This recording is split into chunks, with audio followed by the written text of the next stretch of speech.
The Testaments of the 12 Patriarchs of the House of Yasharal. Introduction. The Testaments of the 12 Patriarchs of the House of Yasharal is the collected words of the 12 sons of Yaakov which they spoke to their children. Their testaments have been passed down throughout the generations of their posterity. In these testaments, the Patriarchs of Yasharal recount the events that shaped their lives and leave their posterity instruction, to love the Most High and keep His commandments. Their father Yaakov had gathered his sons at the time of his death to bless and instruct them as well. The Barakah or blessings of Yaakov in Genesis 49. And Yaakov called to his sons and said, Gather yourselves together, that I may tell you that which shall befall you in the last days. Gather yourselves together, and hear, you sons of Yaakov, and hearken unto Yasharal your father. Reuben, you are my firstborn, my might, and the beginning of my strength, the excellency of dignity, and the excellency of power. Unstable as water, you shall not excel, because you went up to your father's bed, then you defiled it. He went up to my couch. Shimon and Lewi are brethren. Instruments of cruelty are in their habitations. O my soul, come not into their secret. Unto their assembly mine honor, be not united. For in their anger they slew a man, and in their self-will they digged down a wall. Cursed be their anger, for it was fierce, and their wrath, for it was cruel. I will divide them in Yaakov and scatter them in Yasharal. Yehuda, you are he whom your brethren shall praise. Your hand shall be in the neck of your enemies. Your father's children shall bow down before you. Yehuda is a lion's whelp. From the prey, my son, you are gone up. He stooped down, he couched as a lion and as an old lion. Who shall rouse him up? The scepter shall not depart from Yehuda, nor a lawgiver from between his feet, until he comes whose right it is to reign, and unto him shall the gathering of the people be. Zebulun shall dwell at the haven of the sea, and he shall be for an haven of ships, and his border shall be unto Zidon. Yisachar is a strong ass couching down between two burdens, and he saw that rest was good, and the land that it was pleasant, and bowed his shoulder to bear and became a servant unto tribute.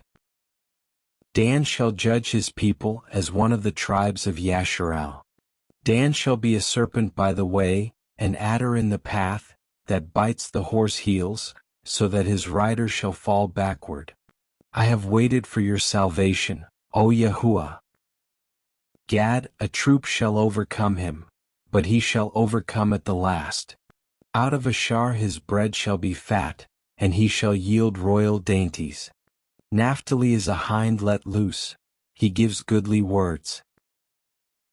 Yosef is a fruitful bough, even a fruitful bough by a well, whose branches run over the wall. The archers have sorely grieved him and shot at him and hated him, but his bow abode in strength, and the arms of his hands were made strong by the hands of the mighty Elohim of Yaakov. From thence is the shepherd, the stone of Yasharal, even by the Elohim of your father, who shall help you, and by the Almighty who shall bless you with blessings of Shemaim above, blessings of the deep that lies under, blessings of the breasts and of the womb. The blessings of your father have prevailed above the blessings of my progenitors unto the utmost bound of the everlasting hills. They shall be on the head of Yosef, and on the crown of the head of him that was separated from his brethren. Binyamin shall raven as a wolf. In the morning he shall devour the prey, and at night he shall divide the spoil. All these are the 12 tribes of Yasharal, and this is it that which their father spoke to them and blessed them, every one. Genesis 49. The patriarchs were the 23rd generation from Adam. From them we get a recounting of their lives at that time. They found themselves prophesied of and suffering the consequences of disobedience to their father. We can learn even more about their lives not only in the book of Genesis, but also in the more detailed account in the book of Yasher and the book of Jubilees. Yosef and Asnath is one of the greatest love stories ever told. If you can relate to all these people as your forefathers and family, it may be that you are one of their progenies. If that is the case, then rejoice. Rejoice. It is prophesied that the children of Yasharal are the elect who will return to Yahuwah their Elohim in the latter days, and love him with all their heart, mind, soul, and strength, and keep his commandments. As Yahusha said, if you are Abraham's children, you would do the works of Abraham. John 8 verse 39. And as it says in Hosea, yet the number of the children of Yasharal shall be as the sand of the sea, which cannot be measured nor numbered. And it shall come to pass, that in the place where it was said to them, you are not my people, there it shall be said to them, you are the children of the living Elohim. Then shall the children of Yehuda and the children of Yasharal be gathered together, and appoint themselves one head, and they shall come up out of the land, for great shall be the day of Jezreel. Hosea 1 verses 10 to 11. For the earnest expectation of the whole creation waits for the manifestation of the children of Elohim. Romans 8 verse 19.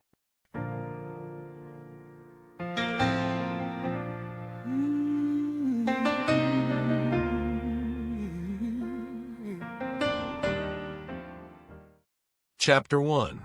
The Testament of Reuben, the firstborn son of Jacob and Leah. A copy of the Testament of Reuben, the things which he commanded to his sons before he died in the 125th year of his life. 2 years after the death of Joseph, his brother Reuben became sick, and there gathered to watch over him his sons and his sons' sons. And he said to them, my children, behold, I am dying, and I am going the way of my fathers. When he saw Yehuda and Gad and Ashar his brothers there, he said to them, raise me up, so that I can tell my brothers and my children the things that I have hidden in my heart, for behold, I am departing from you now. And when he was raised up, he kissed them, and said to them, listen, my brothers and my sons, give heed to the things which I, Reuben, your father, command you. See here, I call the Elohim of Shemaim to bear witness to you this day, so that you will not behave yourselves in the ignorant ways of youth and sexual promiscuity, in which I indulged myself, and defiled the marriage bed of my father, Jacob. Jasher 36 verses 13 to 15. But I tell you, he struck me with a severe wound in my loins for 7 months. And if my father Jacob had not prayed to the Most High on my behalf, the Most High would have destroyed me. For I was 30 years old when I committed this evil deed in the sight of the Most High, and for 7 months I was an invalid on the brink of death. And after this, with determination of soul, for 7 years I repented before the Most High. I did not drink wine or liquor. Meat did not enter my mouth, and I did not eat any pleasurable food. Rather, I was mourning over my sin, since it was so great. Never had anything like it been done in Yasharal. And now give heed to me, my children, concerning the things which I saw during my time of penitence, concerning the 7 spirits of deceit. For 7 spirits are established against mankind, and they are the sources of the deeds of youth. And 7 other spirits are given to man at creation, so that by them every human deed is done. First is the Ruach of spirit of life, with which man is created as a composite being. The second is the Ruach of seeing, with which comes desire. The third is the Ruach or spirit of hearing, with which comes instruction. The fourth is the Ruach of smell, with which is given taste for the drawing air and breath. The fifth is the Ruach of speech, with which comes knowledge. The sixth is the Ruach of taste for consuming food and drink. By it comes strength, because in food is the substance of strength. The seventh is the Ruach of procreation and intercourse, with which comes sins through fondness for pleasure. For this reason, it was the last in the creation and the first in youth, because it is filled with ignorance. It leads the young like a blind man into a ditch, and like an animal over a cliff. In addition to all is an eighth ruach, sleep, with which is created the ecstasy of nature and the image of death. With these are commingled the ruach of error. First, the ruach of promiscuity resides in the nature and the senses. A second ruach of insatiability in the stomach, a third ruach of strife in the liver and the gall, a fourth ruach of flattery and trickery, in order that through excessive effort one might appear to be at the height of his powers. A fifth ruach of arrogance, that one might be boastful and haughty, a sixth ruach of lying, which through destructiveness and rivalry handles his affairs smoothly and secretively even with his relatives and his household. A seventh ruach of injustice, with which are thefts and crooked dealings, in order that one might gain his heart's desire. For injustice works together with the other ruach through acceptance of bribes. And thus every young man is destroyed, darkening his mind from the truth, neither gaining understanding in the Torah of Elohim, nor heeding the advice of his fathers. Just this was my plight in my youth. And now, my children, love truth, and she will preserve you. Give heed to the words of Reuben, your father. Do not devote your attention to a woman's looks, nor live with a woman who is already married, nor become involved in affairs with women. For if I had not seen Bilhah bathing in a sheltered place, I would not have fallen into this great Torahless act. Deuteronomy 22, verse 30. For so absorbed were my senses by her naked femininity that I was not able to sleep until I had performed this revolting act. While our father Joachab had gone off to visit his father Isaac, and we were at Gader near Ephrathah in Bethlehem, Bilhah became drunk and was sound asleep, naked in her bedchamber. So when I came in and saw her nakedness, I performed the impious deed without her being aware of it. Leaving her sleeping soundly, I went out. And immediately a messenger from Elohim revealed it to my father. He came and made lamentation over me, and never again touched her. Do not devote your attention to the beauty of women, my children, nor occupy your minds with their activities. But live in integrity of heart in the fear or reverence of the Most High, and weary yourself in good deeds, in learning, and in tending your flocks, until Yahuwah gives you the mate whom he wills, so that you do not suffer, as I did. For until my father's death, I never had the courage to look him in the face or speak to any of my brothers because of my disgraceful act. Even until now my conscience harasses me because of my impious act. And yet my father consoled me greatly and prayed to the Most High on my behalf, so that Yahuwah's anger would pass me by, which is just how the Most High treated me. From that time until now, I have kept a careful watch, and have not sinned. So then, my children, observe all the things that I command you, and do not sin. For the sin of promiscuity is the pitfall of life, separating man from Elohim and leading on toward idolatry, because it is the deceiver of the mind and the perceptions, and leads youths down to hell before their time. Deuteronomy 7 verses 1 to 4. For promiscuity has destroyed many. Whether a man is old, well-born, rich, or poor, he brings on himself disgrace among mankind, and provides Beliar or Satan with an opportunity to cause him to stumble. You heard how Yosef protected himself from a woman, and purified his mind from all promiscuity. He found favor before Elohim and men. For the Egyptian woman did many things to him, summoned magicians, and brought potions for him, but his soul's deliberation rejected evil desire. Jasher 44 verses 14 to 75.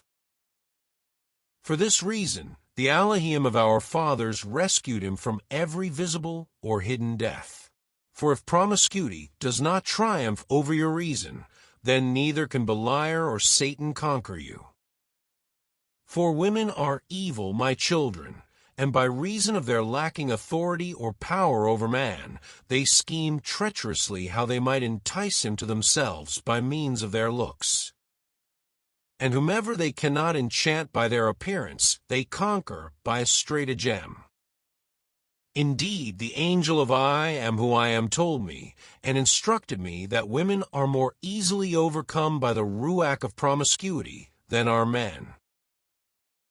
They contrive in their hearts against men, then by decking themselves out they lead men's minds astray, by a look they implant their poison, and finally in the act itself they take them captive. Numbers 25 verses 1 to 5, 1 Kings 11 verses 4 to 10. For a woman is not able to coerce a man overtly, but by a harlot's manner she accomplishes her villainy. Jeremiah 5 verse 7, Proverbs 7, Revelation 17 verses 3 to 9.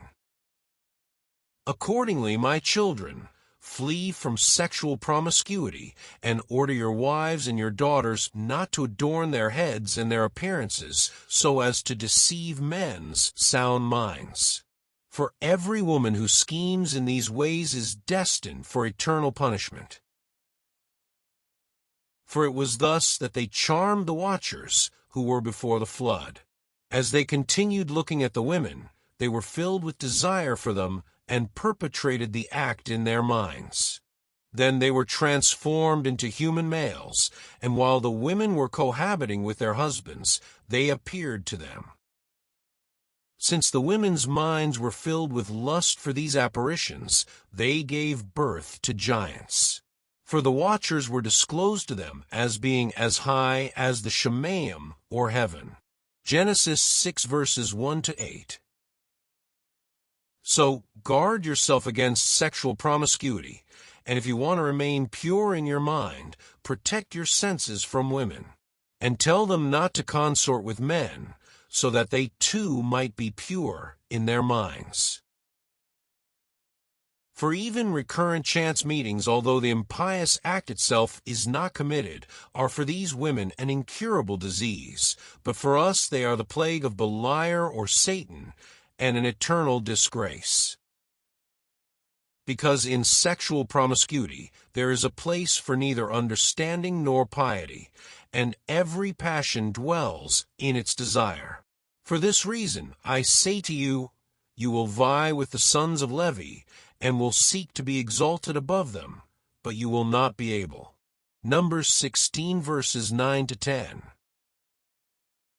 For Elohim will perform vengeance in their behalf, and you will die an evil death, since Elohim gave Levi the authority, and to Yehuda with him to be rulers. Testament of Simeon 7 verse 1 to 2. It is for this reason that I command you to give heed to Levi, because he will know the Torah of Elohim, and will give instructions concerning justice and concerning sacrifice for Yasharal until the consummation of times. He is the anointed priest of whom the Most High spoke. Matthew 5 verse 17 to 18. I call to witness the Most High of Shemaim, or heaven, that you do the truth, each to his neighbor, and that you show love, each to his brother. Draw near to Levi in humility of your hearts, in order that you may receive blessing from his mouth. For he will bless Yasharal and Yehuda, since it is through him that Yahuwah has chosen to reign in the presence of all the people. Jeremiah 23 verse 5.